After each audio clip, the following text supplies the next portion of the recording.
नमस्कार साथियों, मैं आपका दोस्त लेखक मोटिवेशनल स्पीकर डॉक्टर उज्जवल पाटनी बोल रहा हूं। साथियों, आपने मुझे स्टूडेंट्स पर वीडियो बनाने को कहा, मैं अपना वादा पूरा करने जा रहा हूं। साथियों, स्टूडेंट्स को सफल होने के लिए क्या करना चाहिए, चाहे वो स्कूल में पढ़ते हो, चाहे वो कॉलेज में पढ़ते हो। सैकड़ों माँ बाप मुझसे सवाल करते हैं, सैकड़ों स्टूडेंट्स मुझसे सवाल कहते हैं। अक्सर लोग कहते हैं ये करो, टाइम पे पढ़ाई करो, मन लगा के पढ़ाई करो, टाइम पे सो, टाइम पे उठो। मैं ये सब कुछ नहीं कहता। मैं आपसे कहता हूं बेदम मस्ती करो। वीडियो गेम खेलना है, खूब वीडियो गेम खेलो। पिक्चर देखना है, खूब पिक्चर देखो। मैदान जाके खेलना है, खूब खेलो। मस्ती करना है, अरे जितनी करना है उतनी करो। तो सर फिर करे क्या? यही सब करते हैं तो माँ बाप धुलाई करते हैं। तो क्या करें कि ये सब भी कर लें और धुलाई ना हो? तो आज मैं आपको वो बताना चाहता हूं जो छोटे मोटे स्कूल कॉलेज ट्रेनर नहीं बताते हैं। सबसे पहली चीज जो आपको करनी है उसका नाम है destination companionship. What is destination companionship? आप जीवन में जहां भी पहुंचना चाहते हैं, आप एक सॉफ्टवेयर इंजीनियर बनना चाहते हैं, आप एक पायलट बनना चाहते हैं, आप एक साइंटिस्ट बनना चाहते हैं, आप एक टेक्निकल एक्सपर्ट बनना चाहते हैं, आप एक मीडिया प्रोफेशनल बनना चाहते हैं, आप पॉलिटिशियन बनना चाहते हैं, आप डॉक्टर, इंजीनियर, सीए, कुछ भी बनना चाहते हैं, कुछ ऐसे लोगों को चुनिए जो लगभग उसी क्षेत्र में कुछ बनना चाहते हैं। डेस्टिनेशन कंपेनियनशिप की ब्यूटी क्या होती है कि उस जगह जहां पर आपको जाना है वहीं पर कोई और भी जाने वाला मिल जाता है तो अक्सर आप लोग उसी तरह की बातें करते हैं, उसी तरह के आइडियाज शेयर करते हैं।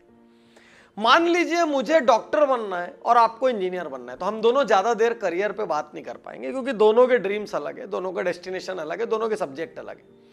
लेकिन मुझे भी एक आईटी प्रोफेशनल बनना है और आपको भी एक आईटी प्रोफेशनल बनना है, तो हम लोग दिन भर प्रोग्रामिंग पे बात करते रहेंगे, कोडिंग पे बात करते रहेंगे। हम नया क्या सॉफ्टवेयर आया आजकल, कहाँ क्या कबाड़ चल रहा है, और स्टीव जॉब्स का क्या है, और बिल गेट्स का क्या है, और इलॉन मस्क का क्या है, और मार्क जुकरबर्ग का क्या है, ये सब हम बातें करते रहेंगे। क्यों? क्योंकि हम डेस्टिनेशन के साथी हैं, और डेस्टिनेशन के साथी अक्सर एक सुर में बात करते हैं, एक फ्लो में बात करते हैं। और मुझे पूरी उम्मीद है आप ऐसा साथी तो चुनेंगे नहीं जो बोलेगा मैं बर्बाद होना चाहता हूं, जो बोलेगा मैं खत्म होना चाहता हूं। आप वैसा साथी चुनेंगे जहां आप जाना चाहते हैं। तो जहां आप जाना चाहते हैं, आप यदि वैसा साथी चुन के वक्त बिताएंगे तो आपकी वैसी चीजें पढ़ने में रुचि होगी, वैसी चीजें सुनने में रुचि होगी, वैसी चीजें देखने में रुचि होगी, और उसके साथ वक्त बिताने में रुचि होगी। और मजे की बात, आपको टाइम का भी पता नहीं चलेगा। और कोई हैरानी की बात नहीं है कि आप ऐसे साथियों के साथ मिलकर आज से 15 साल बाद कोई कंपनी खोल लो, क्योंकि कितने लोग ऐसे जो कॉलेज के जमाने से को फाउंडर के रूप में आगे बढ़ते हैं। तो पहली चीज, डेस्टिनेशन कंपेनियनशिप आपको सारा लेफ्ट राइट करने से रोक देगी।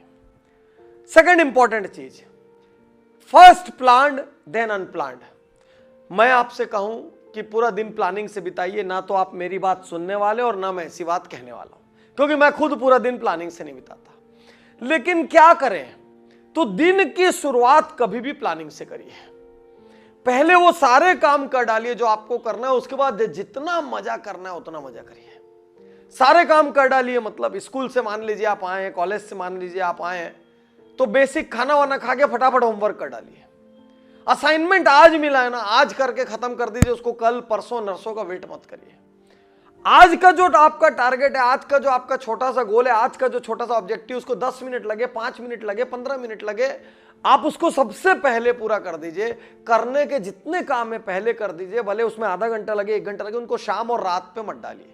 तो उसके बाद पूरे दिन के खुद मालिक बन जाइए। फिर आपकी मम्मी भी आपको कुछ नहीं बोल सकती, और आपके पापा भी आपको कुछ नहीं बोल सकते, और आपका टीचर भी आपको कुछ नहीं बोल सकता, क्योंकि आपने फर्स्ट प्लान्ड काम किया है। उसके बाद अपने बचे हुए टाइम को आनंद लेने के लिए यूज किया है। और आप आनंद नहीं लोगे तो कौन लेगा?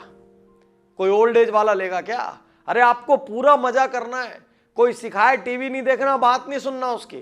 कोई सिखाए वीडियो गेम नहीं खेलना, बात नहीं सुनना। कोई सिखाए दोस्तों के साथ नहीं जाना, बात नहीं सुनना। लेकिन यह बात जरूर सुनना कि पहले काम के सारे काम कर लो, फिर बिना काम के काम करो।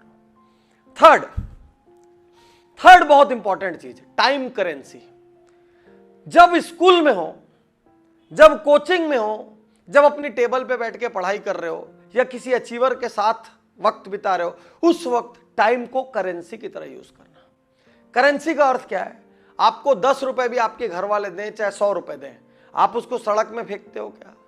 आप उसको वेस्ट करते हो क्या? आप उससे कोई खराब या सड़ी हुई चीज खरीदते हो क्या? आप ऐसा कुछ भी नहीं करते। आप वो 10 का नोट हो, चाहे 100 का नोट हो, चाहे 2000 का नोट हो, पूरी इज्जत के साथ उसका प्रयोग करते हो, क्योंकि वो करेंसी है। मैं आपसे यही कहना चाहता हूं। कोई कहेगा टाइम वेस्ट मत करो, मैं कहता हूं टाइम वेस्ट करो। कोई कहेगा टाइम बर्बाद मत करो, मैं बोलूंगा टाइम बर्बाद करो। सब कुछ करो, लेकिन कब? जब वो करेंसी वाला टाइम पूरा यूज हो जाए। तो स्कूल में मान लीजिए आप 5 घंटा बैठे हैं, आप कोशिश करिए उन पीरियड्स में 1 मिनट का भी डिस्ट्रैक्शन मत लीजिए। फिर ब्रेक में जाएं, फिर मस्ती करिए, लेकिन क्लास के अंदर बैठ के क्लास का टाइम पास मत करिए। क्लास के अंदर बैठ के एवरेज स्टूडेंट की तरह बर्ताव मत करिए। कोशिश करिए हमेशा सामने बैठने की, क्योंकि टीचर के पास जो बैठता है ना, उसकी हिम्मत नहीं होती ज्यादा लेफ्ट राइट करने की। बैक बेंचर एक एटीट्यूड है अपने आप में। बैक बेंच में बैठोगे तो 10 किस्म के तमाशे और नाटक करोगे। तो कभी कभी हफ्ते में 2 पीरियड जाके बैक बेंच का मजा लूटिए, लेकिन बैक बेंचर ना बन जाइए। तो 5-6 घंटे की स्कूल, घंटे 2 घंटे की कोचिंग, और बाद में घर में घंटे 1.5 घंटे की पढ़ाई, इतनी देर टाइम को नोट मान के चलिए। आप समझिए हर मिनट 2000 का नोट है। अब उस 2000 के नोट को कितने इज्जत से स्पेंड करेंगे, इन्वेस्ट करेंगे, आपको सोचना है। एक बार वो स्लॉट खत्म हुआ टाइम करेंसी का, तो बाकी के टाइम को गंगा में बहा दीजिए। आप जानिए आपको क्या करना है, इससे कोई फर्क नहीं पड़ता। और चौथी और सबसे महत्वपूर्ण चीज, गैजेट डिटॉक्स। गैजेट, कितने किस्म के गैजेट आपके जीवन में है? आपका मोबाइल, आपका पीसी, आपका कोई ना कोई टैब, आपका आईपॉड, आपका आईपैड, आपका एक्सबॉक्स, ऐसे 50 गैजेट। आपका खुद का मोबाइल, आपकी मम्मी का मोबाइल, आपके पापा का मोबाइल, आपके दोस्त का मोबाइल, और इन मोबाइल के अंदर व्हाट्सएप, यूट्यूब, इंस्टाग्राम। तो गैजेट आपकी सबसे बड़ी डिसीज है। मेरे से कोई पूछेगा हेपेटाइटिस बड़ा है कि गैजेट, मैं बोलूंगा गैजेट।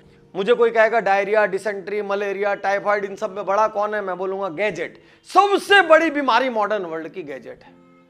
तो जब आप टाइम को करेंसी की तरह इन्वेस्ट कर रहे हो ना, उस समय गैजेट को दूर छोड़ दीजिए, क्योंकि गैजेट को आप टाइम बर्बादी के स्लॉट में रखिए, आनंद के स्लॉट में रखिए। जहां जहां पर टाइम को करेंसी की तरह यूज करना है, वहां उसको टेबल पे भी मत रखिए। प्रॉब्लम ये, टेबल पे भी रखेंगे तो बार बार हाथ जाएगा। एक छोटी सा बजर बजेगा, आप देखेंगे किसका मैसेज है, किसने इंस्टाग्राम पे क्या पोस्ट किया, किसका फेसबुक में क्या नोटिफिकेशन आया, और हर बार जब आप देखेंगे तो आप जो काम कर रहे हैं उससे आप डिस्ट्रैक्ट होंगे।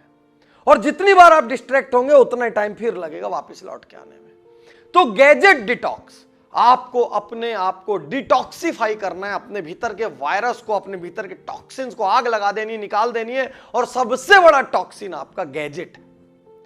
तो 4 बातें मैंने कही आपसे साथियों। यहां पर मैं छोटा सा एक प्रश्न पूछना चाहता हूं, आपको इन 4 में से सबसे अच्छा पॉइंट कौन सा लगा? सेकंड क्वेश्चन, आपके हिसाब से स्टूडेंट्स को सक्सेसफुल होने के लिए और क्या करना चाहिए?